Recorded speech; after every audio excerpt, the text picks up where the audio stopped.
Back to another lecture on Resultant JE YouTube channel. I'm Vikas Sir, welcome you all to the mechanical engineering practice session, where this series is basically a game changer series for RRB JE 2024, and where we are going to discuss the exam focused questions focused only for RRB JE 2024 and SSC JE 2024 exam. But if any student is preparing for any type of technical examination, you can also follow these sessions. Okay, so good evening everyone, welcome to the session. Just tell me, reply me in the comment box if my audio and video is fine and you are getting clear audio and video.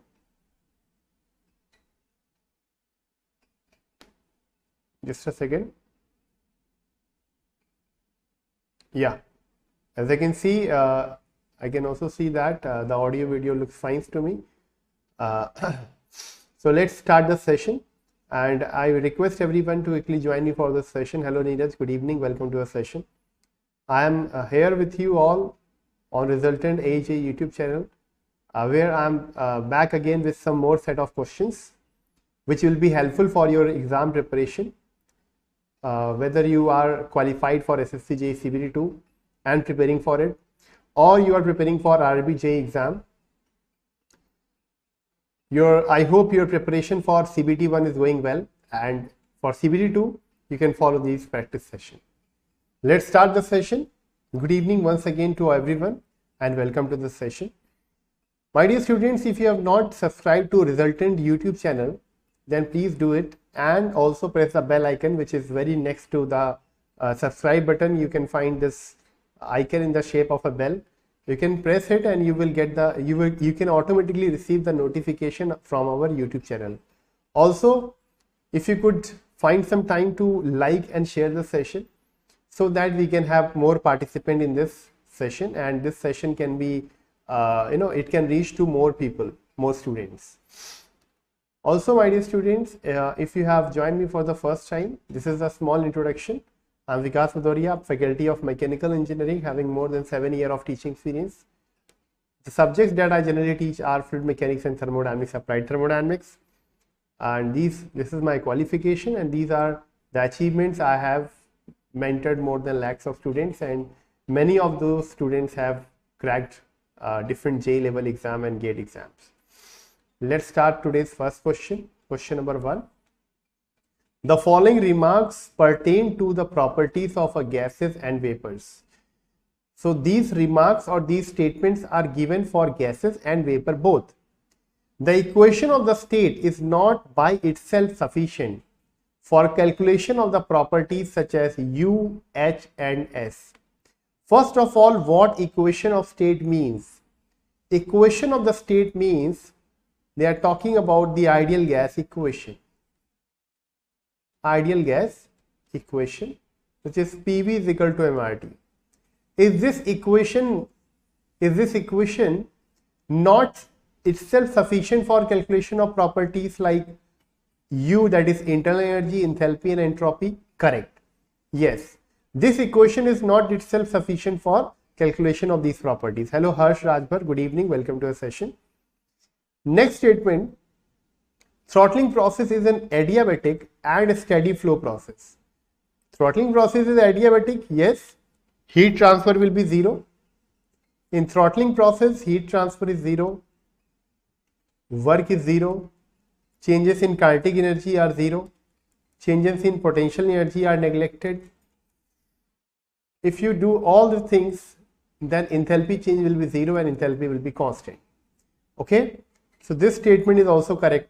Increase in entropy in the wet region is directly proportional to increase in enthalpy. If you see this statement, increase in entropy in the wet region. If you see the molar diagram, in the molar diagram, if the entropy increases in the wet region, so this is a wet region, okay? This is a wet region. In the wet region, if entropy increases, does it mean that enthalpy will also increase? Is it so? Entropy increases like this. Entropy will increase from 1 to 2 like this. Yes, entropy will increase, right? But does it mean that increase in entropy is directly proportional to increase in enthalpy? Can you say that? No, you cannot say that, right? You cannot say that increase in entropy is directly proportional to increase in enthalpy. So that's why only option B 1 and 2 is correct. Clear? Is it clear to everyone? Understood the first question?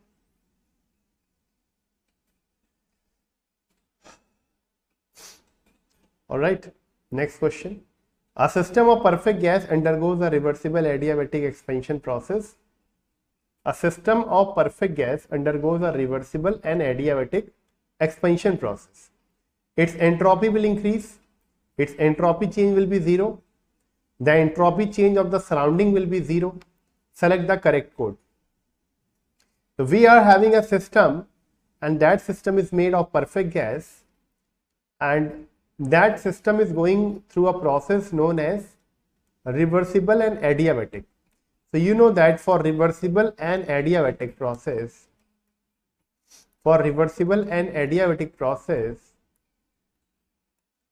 the entropy change of the system will be equal to 0. Entropy change of system will be 0, right? Because for reversible process, entropy generation is 0.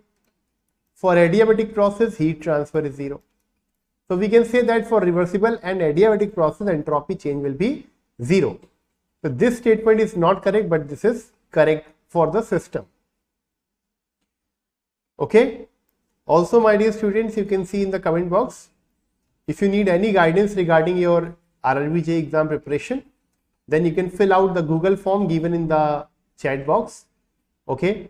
Based on your based on the number of students or based on the response, our team will definitely help you to guide you for your preparation for RRB JE. And if you want to join our Resultant app, I think in the previous lecture also that some of the students were asking what is the link for joining the Resultant app. So you can just click this link given in the chat box, and directly you can join our app, Resultant app. Also, you will find some contact for if you need any, if you want to contact our support team. So there are few numbers given here. You can just call them, and do not forget to join our Telegram of mechanical. There's a direct link given for that. Now, if you see, because this system is adiabatic, For adiabatic system, heat transfer will be 0. Now, outside the system, what will be present? Outside system, it will be surrounding. Surrounding will be present outside the system. So here you will be finding the surrounding. Okay. So if this system is adiabatic, there will be no heat transfer to the surrounding. So what is the entropy change of surrounding?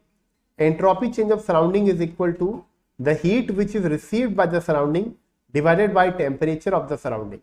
Because surrounding is not receiving any heat, the entropy change of surrounding will be 0. Okay, so these two statements are correct. Option 2 and 3 are correct. Clear? Clear to everyone?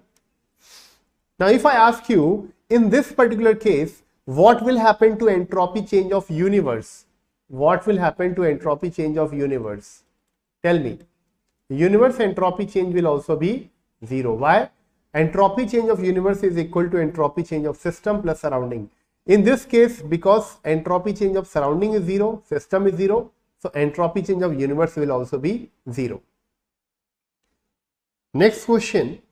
If steam enters an adiabatic turbine operating at steady state with an enthalpy of 3251 kJ per kg and leaves as a saturated mixture at 15 kilopascal with quality means dryness fraction of 0.9. Enthalpies of saturated liquid and vapor are given at 15 kilopascal. These enthalpies are given. If the mass flow rate of the steam is 10 kg per second and kinetic and potential energy changes are also negligible, then what will the power output in megawatt? In this case, because they are talking about turbine, and turbine, you know that the process which takes place in the turbine is isentropic expansion. The steam will expand isentropically in the turbine. Like in the Rankine cycle, you must, if you know the process, in the Rankine cycle, the steam expands isentropically from state 1 to state 2. Now you have to find the power output of the turbine. The power output of turbine is equal to mass flow rate into enthalpy at the inlet of turbine minus enthalpy at the exit of turbine. Enthalpy at the inlet of turbine is given already 3251, right? But you don't know the enthalpy at the exit, that is at point 2. Because this point 2, my friend, is in the wet region. The point 2, you can see that it's in the wet region. So enthalpy at point 2 will be equal to HF plus X times of Hg minus Hf. From here you can just put all the values of enthalpies given and dryness fraction also given, quality is given. Just put all the values, you will find H2, and after getting the value of H2, just put in this formula, you will get the power output. Just everyone try to solve this question and tell me what will be the correct answer. Yes, you will get the value of enthalpy H2 in kilojoule per kg, and by putting the value of H2 here, mass flow rate is 10 kg per second, you will get 8.9 megawatt. Okay, you have to divide by 1000 in the end, so you will get 8.9 megawatt. Okay, clear to everyone? I hope all of you have got the same value. Just find the value of enthalpy H2 and then H1 is already given. You can get the value of power output. Power output you will get in megawatt, you have to divide by 1000. Initially the value that you will get will be in kilowatt. Initially the value that you will get will be in kilowatt. You have to divide by 1000, then you will get the value in megawatt, 8.9 megawatt. Clear? Next question. This question may look very tough to you, and in this session I have got two numerical of compressor. This is one numerical where it is mentioned that there is a single stage reciprocating air compressor which takes in air at 1.4 kg of air per minute at 1 bar and 17 degrees Celsius and delivers it at 6 bar. Assuming that the compression process follows the law PV power 1.3 is equal to constant, calculate the indicate power input to the compressor. So how are you going to solve this question? Because you need to find the power input, the work input formula you need to firstly know. What is formula for work input or power input? This is N over N minus 1 P1 into V1 P2 by P1 N minus 1 by N minus 1. This is a direct formula for finding the power input of a reciprocating compression. Now, as you can see in this formula, they have not given the value of volume, right? They have given the initial pressure but not the volume.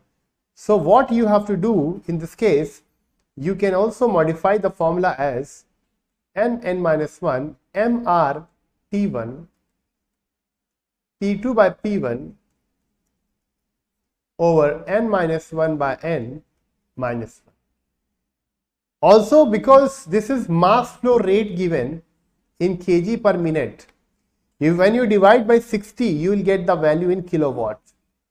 So I'm just putting all the value, you will get the power input from here. The power input will be 1.35 over 1.35 minus 1 into mass flow rate will be 1.4 by 60. R, if R is not given, you can take R as 0.287 kilojoule per kg Kelvin. You can take this R, although this value will not be there, but you can take it as,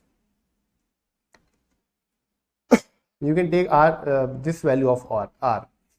So it will be close to this because this value you will get when gamma is 1.4, but you can take approximately R as 0.287. So 0.287 into temperature. This temperature is 17 degrees Celsius, which is 290 Kelvin into the final pressure is 6, initial pressure is 1, 1.35 minus 1 by 1.35 minus 1. Solve it, you will directly get the value in kilowatt. Yes. Tell me what value you are getting, everyone. Also, those who have joined me for this session, I would request everyone, if you find this session valuable for you, for your preparation, then take out few seconds to like and share the session also. Yes. If you find this session useful, then please take out few seconds to like the session. And if you think that this session is so much useful that it can benefit other students who are preparing for these technical exams, so you can share this session also. Just a second.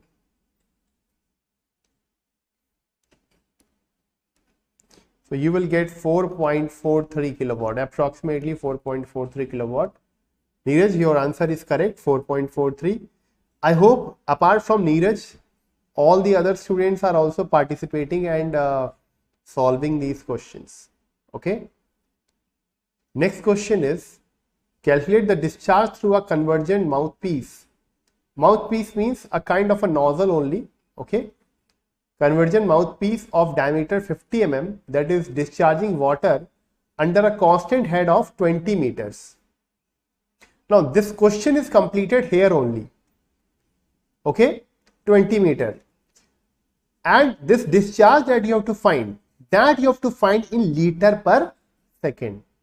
The discharge you have to find in liter per second, and G you have to use 10 meter per second square. Okay, approximately 10 you have to put the value of G.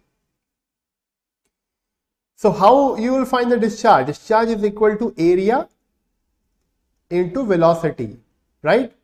Area will be pi by 4 into d square, and velocity in this case will be square root of under root 2gh, right?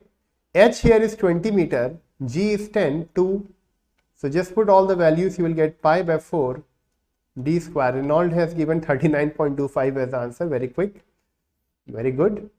So this will be 0.05 square into square root of 2 into 10 into 20. Okay, solve it. Whatever value you will get, this will be in meter cube per second. But since you have to get the answer in liter per second, you have to multiply with 1000. If you multiply with 1000, you will get the same value in 39.25 liter per second. Okay, option D. Clear? I hope all of you are getting this value. Yes. Simple formula of discharge you have used. Only thing is that here velocity, because the nozzle is discharging the water, and that water, when it will be discharged through a height 20 meter, then that velocity will be equal to under root 2gh. Okay. Next question. For example, this is, let's say this is a tank, and this tank is having a discharge nozzle like this. Okay, this is basically, sorry, nozzle is not at this height.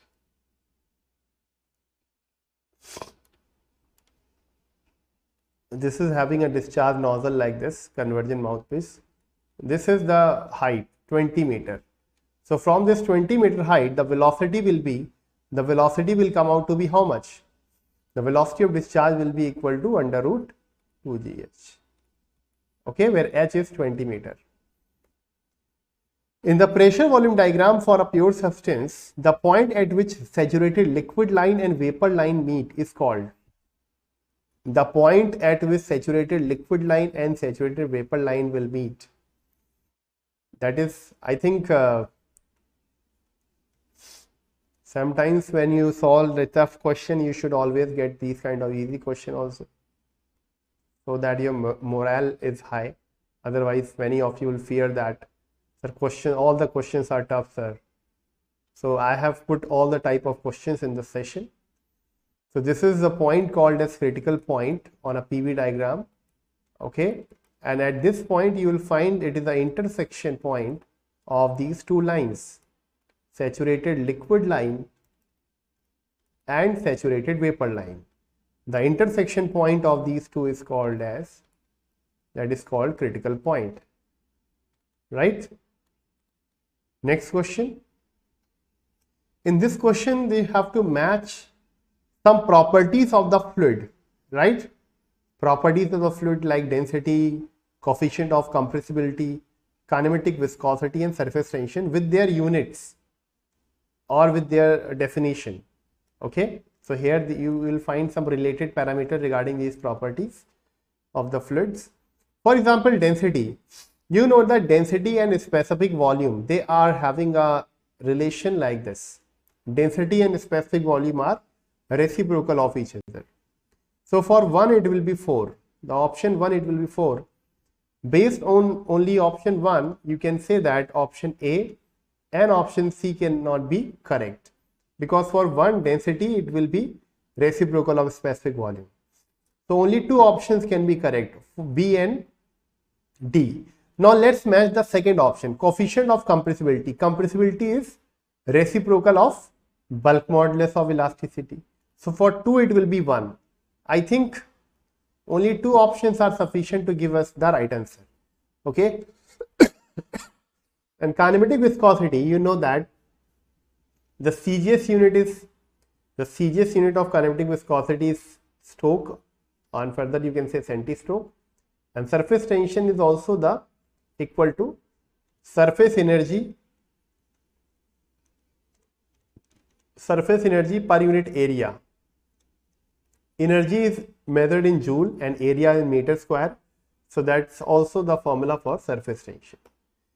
As per the wall timing diagram of the 4-stroke cycle diesel engine, the fuel wall closes. Fuel wall means which type of wall they are talking here. The fuel wall, the fuel injector is basically in diesel engine. After compression takes place, the fuel injector injects the fuel in the cylinder or in the hot compressed air. Because of that, combustion takes place. But when the fuel wall closes, exactly at top dead center? No, after top dead center. After top dead center. Okay. So in actual diesel engine,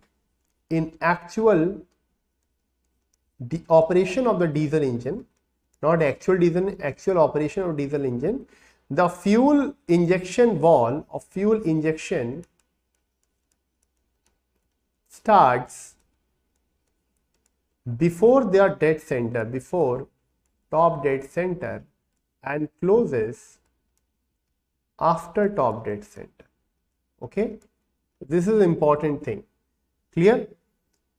Here it is saying it is closed. When it will close? After top dead center. When it will open? Before top dead center. Clear? Fuel injection will close after top dead center and open before top dead center. Okay. Next question. What is the maximum COP for an absorption type refrigerator wherein heating, cooling and refrigeration occurs at temperature of 100, 20 and -5? What is the meaning of this thing, heating, cooling and refrigeration? Refrigeration basically means this is the evaporator temperature. Heating means this is the generator temperature. And this temperature is the surrounding temperature at which heat is rejected. So the order of these temperature is generator temperature is greater than surrounding temperature and surrounding temperature is greater than evaporator temperature. Let's keep these temperature in the same order and in Kelvin.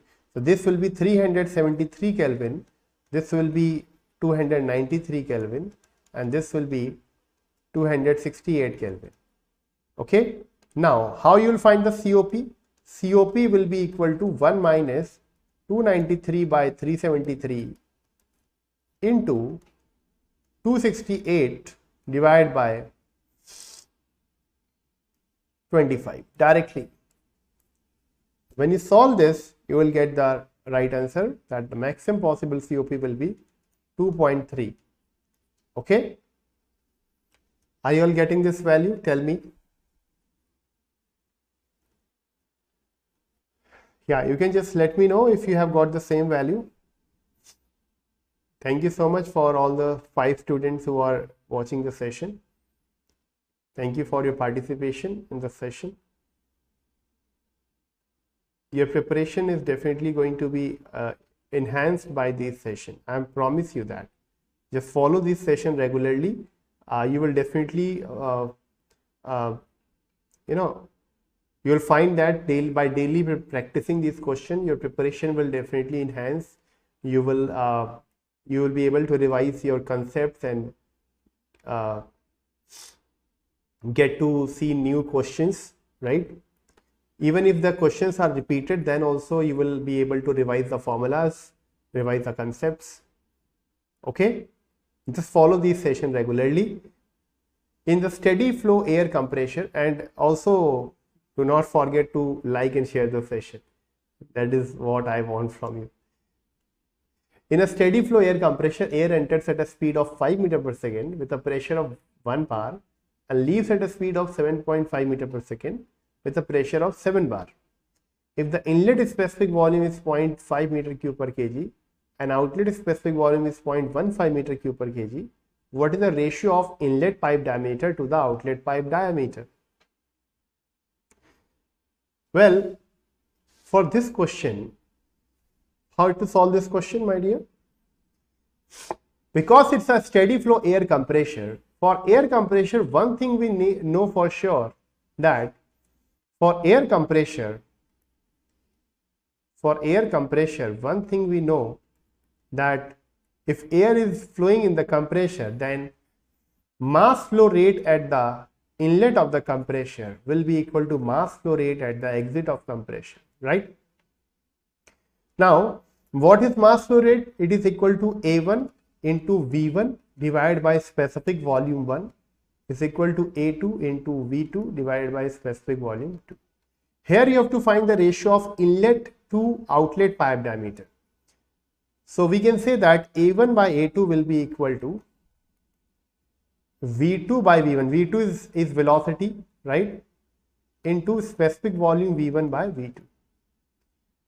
A is equal to area. Area is equal to D1 square.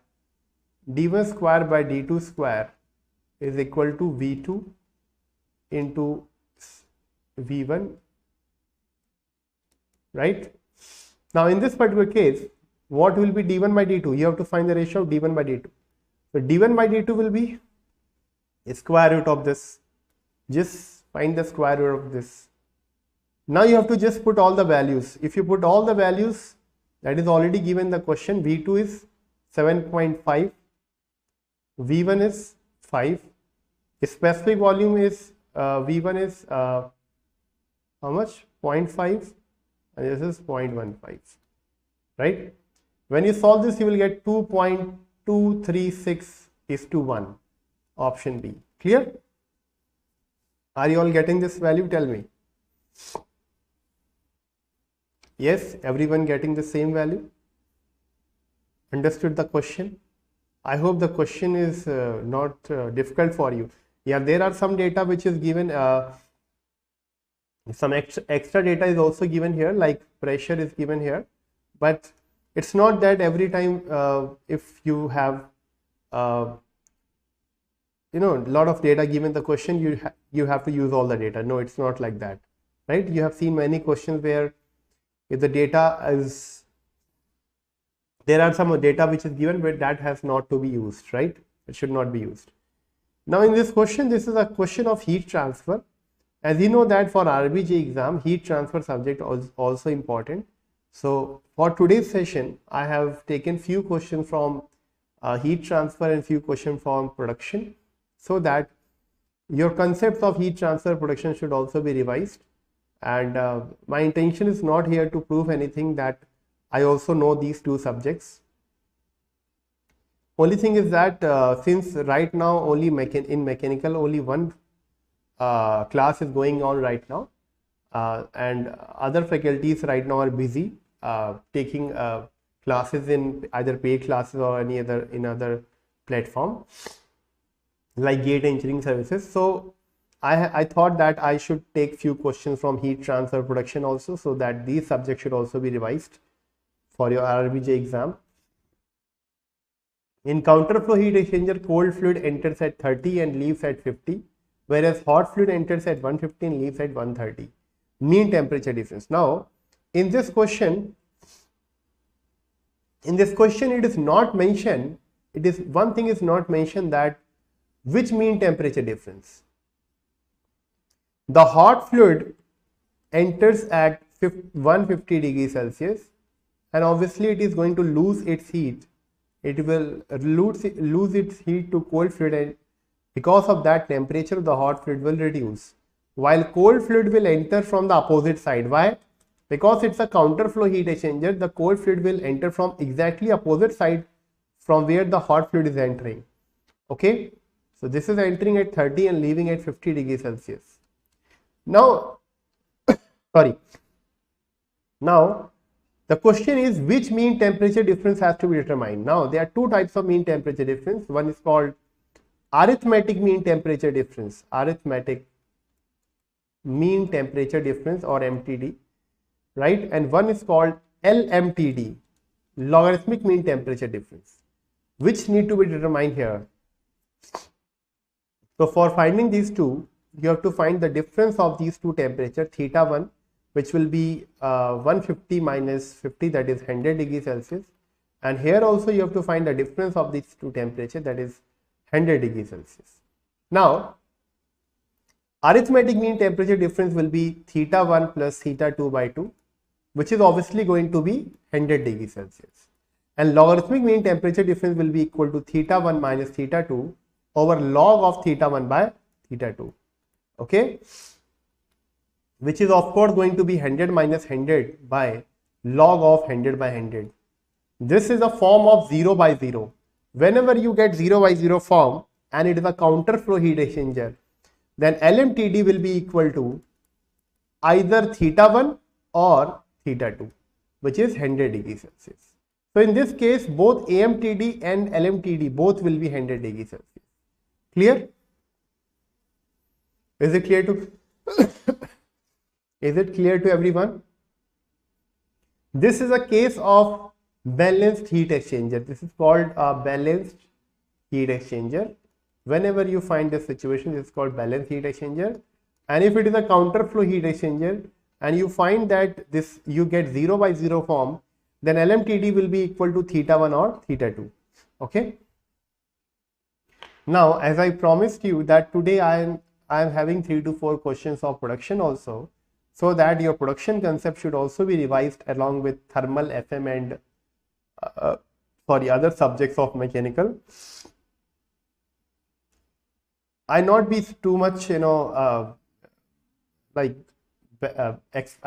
have that much expertise in production and other subjects like thermal, FM, but still I am having few questions for you so that you can answer those questions. If you have studied production subject, these are different types of casting process: die casting, shell molding, carbon dioxide molding, or casting, centrifugal casting. And these are the products basically which are made by these casting process, right? You have to tell which of the following option will be correct in this case. Now, as you know that die casting is used generally with non-ferrous alloys. Non-ferrous means which do not have iron content, okay, like copper, zinc, right? So these non-ferrous alloy are basically made by die casting process. Shell molding is basically related to phenol formaldehyde, okay. In that you use this phenol formaldehyde is used as a component. For carbon dioxide molding, it will be sodium silicate is used as a molding material, okay. And for centrifugal casting, it will be cast iron pipes, okay. So the right answer is option B. You can directly get the answer from, as you can see, the options. Next question, consider the following statement about the thermal diffusivity of a substance. Thermal diffusivity is a parameter, it's a property in heat transfer subject. Is like thermal conductivity, you study thermal conductivity. Thermal diffusivity, it is the ability of the heat to diffuse into a material or into a fluid, okay. Thermal diffusivity is alpha is equal to K by rho Cp. If you just know the formula, then you can directly answer the question. thermal diffusivity is directly proportional to density, thermal conductivity. This is called thermal conductivity, and it is inversely proportional to density. This is wrong. Inversely proportional to specific heat, this is correct. Inversely proportional to thermal conductivity, wrong. This is correct. So the answer will be 2 and 4. 2 and 4 will be the right answer. But here it is asking which of the following is incorrect. So incorrect will be 1 and 3. 1 and 3 will be incorrect because they are asking the incorrect one, not the correct. They are asking the incorrect one, not the correct one. Okay. Yeah, please see the this carefully. They are asking which of the following statements are incorrect, not the correct one. In an orthogonal machining experiment, cutting force is found to be 1000 Newton and thrust force is 500 Newton. What is the coefficient of friction at the tool chip interface if the rake angle is 0? If you have studied the metal cutting, you have cutting tool geometry. Okay, and in cutting tool geometry you must have seen some relations given for the cutting forces and the cutting angles. Rake angle here is, as you know, rake angle is denoted by alpha, which is 0 here, and you have to find coefficient of friction. Now coefficient of friction mu is equal to 10 beta, and that is equal to ratio of thrust force to the cutting force. Thrust force is equal to 500, cutting force is equal to 1000. So this will be directly 1 by 2. So mu is equal to 10 beta, that is equal to 1 by 2. For this question, the answer will be 1 by 2. Cutting force is 1000, thrust force is 500. The ratio of the thrust force to cutting force, that is equal to the mu, that is equal to 10 beta. So that will be 1 by 2. Clear? Next question, in a tool wear study experiment, it is found that doubling the cutting speed reduces. So in cutting only you must have studied this equation known as Taylor's tool life equation. Tool life equation. Taylor's tool life equation says that the product of cutting speed and tool life power n is equal to constant. This is the equation. Now if you use this equation for two different conditions, like as you can see the speed is changing and what is the effect of the change of the speed on tool life, this relation you can form. In this question they are asking the Taylor tool life index, they are asking value of n. Also they have given that doubling the cutting speed, that is cutting speed is double, makes the tool life is denoted by T, tool life becomes 1 by 8, right? Everything is given, just solve this and you will get the answer. So this will be V1 T1 power n is equal to V2, V2 is 2 times V1 into T1, T2 is T1 power T1 by 8 power n. Okay, now you just need to solve it. This will get cancelled out and this will be T1 power n is equal to 2. Now you can also write it like this, T1 power n over 2 power cube n, right? This will get again cancel out. From here you will get 2 power 3n is equal to 2 power 1. If you solve this, if you compare this, you will get n is equal to 1 by 3. Okay, so n will be equal to 1 by 3.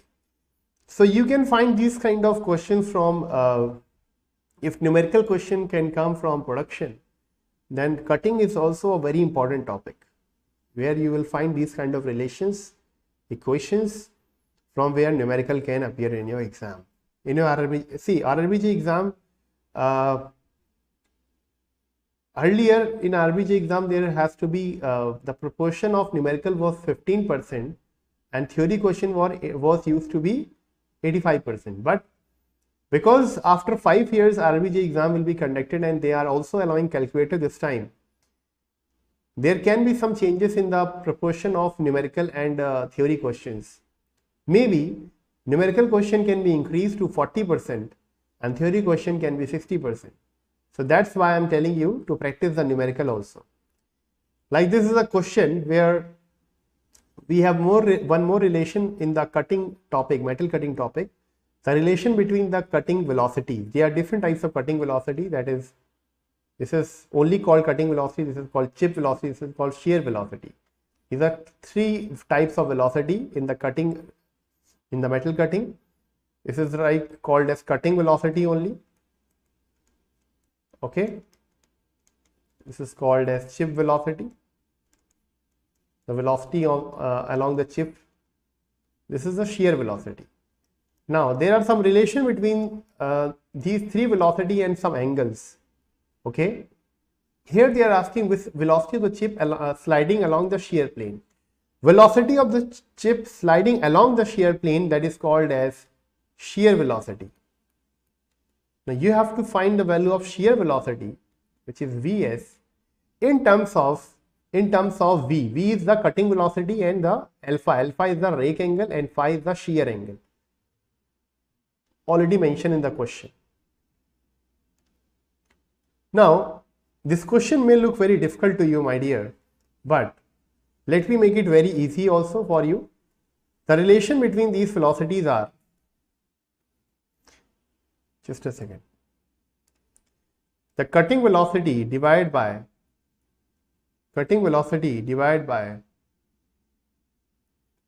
cos phi minus alpha is equal to chip velocity divided by sin phi is equal to shear velocity divided by cos alpha. If you remember this relation, now if let's say they are asking what is the relation of shear velocity with respect to cutting velocity. So shear velocity will be equal to V cos alpha over cos phi minus alpha, right? The right answer will be option A. Clear? Next question. If you remember, I told you that in this session I have got two types of question from compression. One question from compression you have already seen, where it was a single stage compression, you have to find the power input. Now here we have one more question of compressor, but this is a multi-stage compressor where compression is done in two stages and intercooling is perfect. Now when intercooling is perfect and compression is done in stages, there is a direct formula for finding the work input or power input. The direct formula for multi-stage compression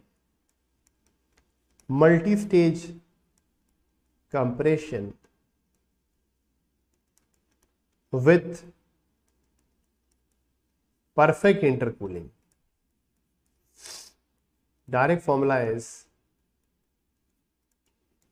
the work input is equal to x into n over n minus 1 P1 into V1 P2 by P1 to n minus 1 by xn minus 1. This direct formula, in this direct formula, x stands for number of stages of compression. Okay, because volume is not given in the question but pressure is given, so what you can do, you can, instead of writing P1 V1, you can write MRT1. Okay, so just put all the values, you will get 2 into 1.25 over 1.25 minus 1 into m is 1 into R, which is 0.287, into T1, which is 2070, that is 300 Kelvin. P2 by P1, P2 is 16, P1 is 1, power 1.25 minus 1 over 2 into 1.25 minus 1, sorry, minus 1, this will be here. When you solve it, you will get the answer. Obviously, you solve it, you will get the answer. This will be 275.09 kilonewton meter or kilojoule. Okay. Why I have taken R as 0.287? Because they are asking the answer in kilonewton meter kilojoule. That's why I have put R as 0.287 rather than 287. Okay. Are you all getting this value or not? Tell me. Facing any issue in this? All of you are getting the same value or not? Tell me. 275.09 kilonewton meter kilojoule. Next question. In which of the following processes are nozzle is used? These are different types of, they are called as non-conventional machining. The difference between conventional machining and non-conventional machining is that in conventional machining we use a tool that interacts with a workpiece and some chip is also removed. In non-conventional machining, it is not necessarily that a tool will be used or a chip will be removed, right? But workpiece will be there. So non-conventional machining is a new types of machining process in which there is no direct contact. There is no direct contact between the tool and the workpiece. Okay. Also, no chip is removed. Now, in which of the following nozzle is used? Nozzle is used in plasma arc machining and abrasive jet machining. In these two types of machining, plasma arc and abrasive jet, nozzle is used. So answer will be 1 and 3. 1 and 3 will be the right answer. Very good. Next question. One more numerical from the production. Okay, already we have seen the formula for velocity of the chip along the tool face. Velocity of the chip along the tool face, that is the chip velocity. What will be the chip velocity? Chip velocity in terms of cutting velocity will be V sin phi over cos, V sin phi over cos phi minus alpha.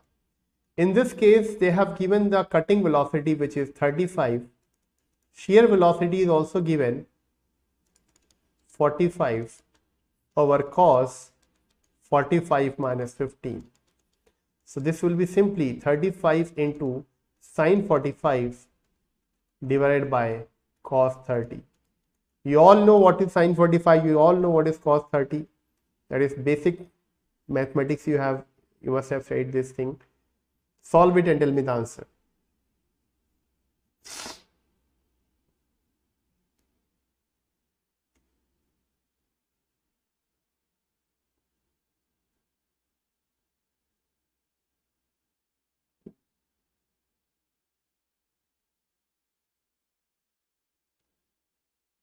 So when you solve it, you will get 28.57 metre पर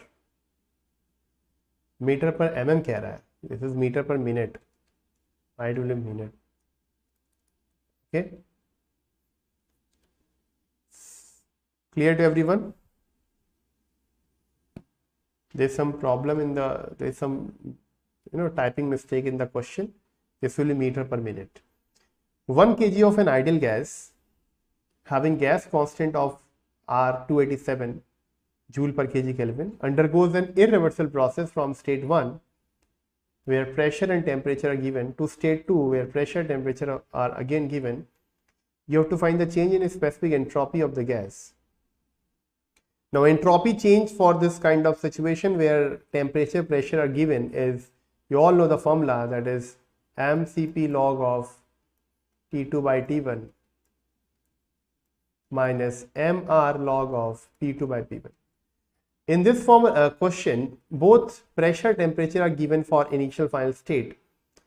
But if you notice here, the temperature, initial temperature is 300 and final temperature is also 300. So in this case, log T2 by T1 will be equal to log 1. And what is log 1? You all know 0. So this will be 0. So it will be minus mR log of P2 by P1. Or you can simply say it is equal to mR log of P1 by P2. Sorry. Mass is given, R is given, P1, P2 is given. Just solve this entropy change will be equal to 1 into 0.287, not 0.287 because they are asking the answer in joule per kg Kelvin. So this will be 287 into log of P1 1 by 2. Obviously the answer will be in negative, answer will be in minus, and what will be?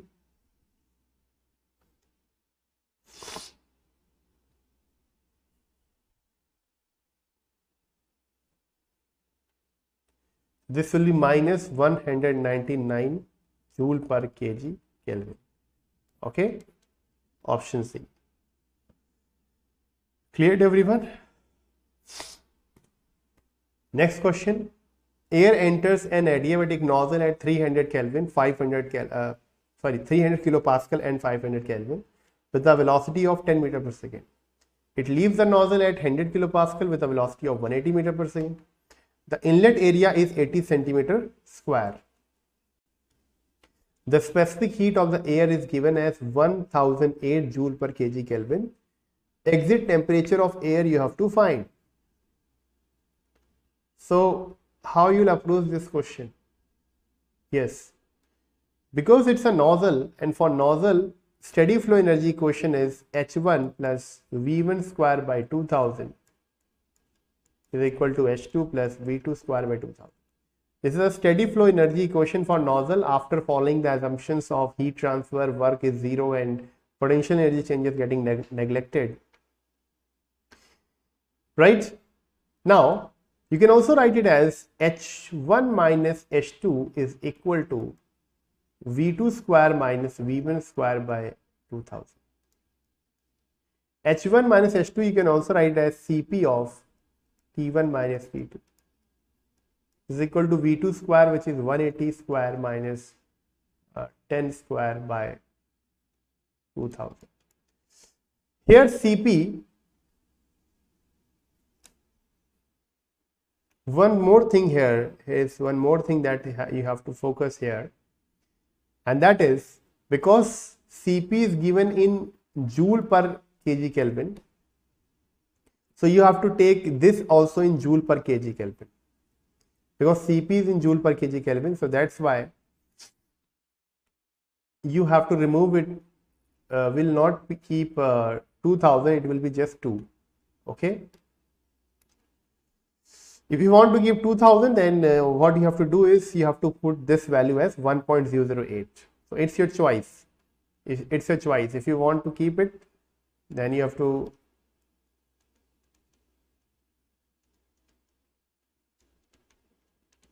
then this value will be 1.008 into T1, that is 500 minus T2 is equal to 180 square minus 10 square by 2000. Just solve it, you will get T2. T2 you will get from here in Kelvin directly. What's the value you are getting for T2? Tell me everyone. Come on. Is it 484 Kelvin? Yes. All of you are getting the same value? All of you getting the same value or not? Next question. That's the last question for today's session. If you remember in the previous lecture, I told you a formula for finding the brake power, but that was a formula based question. Remember? The formula based question was brake power is equal to pi into dead load minus spring balance load reading into effective diameter, that is diameter of the pulley plus diameter of the rope, divided by 60. Now because you need to find the answer in kilowatt, so you have to divide by 1000 also. Just put all the values here. 3.14. What is the value of dead weight? Dead weight is 300 and spring balance reading is 50. And what's the value? 590 and 36. So D is 590 and small d is 36. In meter, this will be 0.59 meter, and this will be 0.036 meter. So put the value in same unit in meter only, 0.59 plus 0.036 divided by 60 into 1000. Solve it and tell me the answer. Everyone. This is the last question for today's session. Rest of the questions will be taken in the next session. Okay. I hope these many questions that we are practicing in this session are helpful for your preparation of the exam.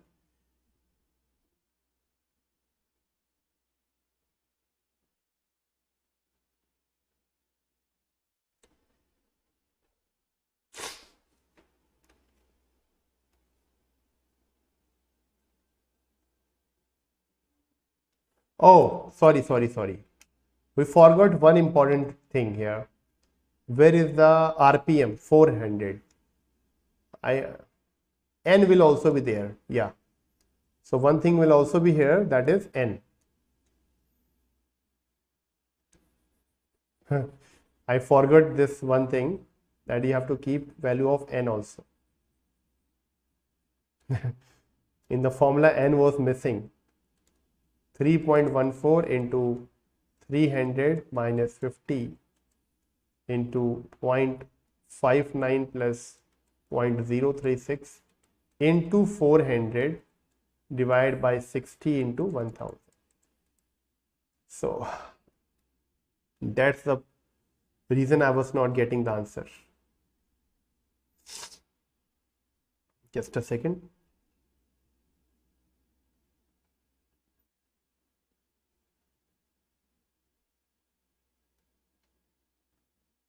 So you will get 3.2 something, option B. Okay.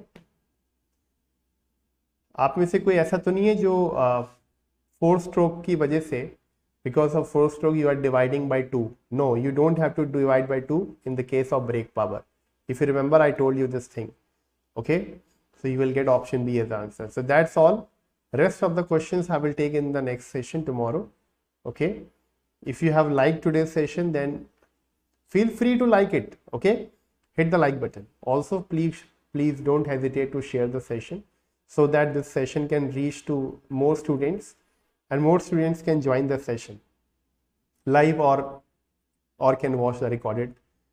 If you have not subscribed to this channel, then please do it and press the bell icon which is just next to the subscribe button. Okay, thank you so much. I'm going to see you tomorrow again at 8 p.m.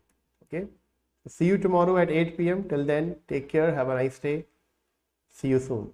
Thank you.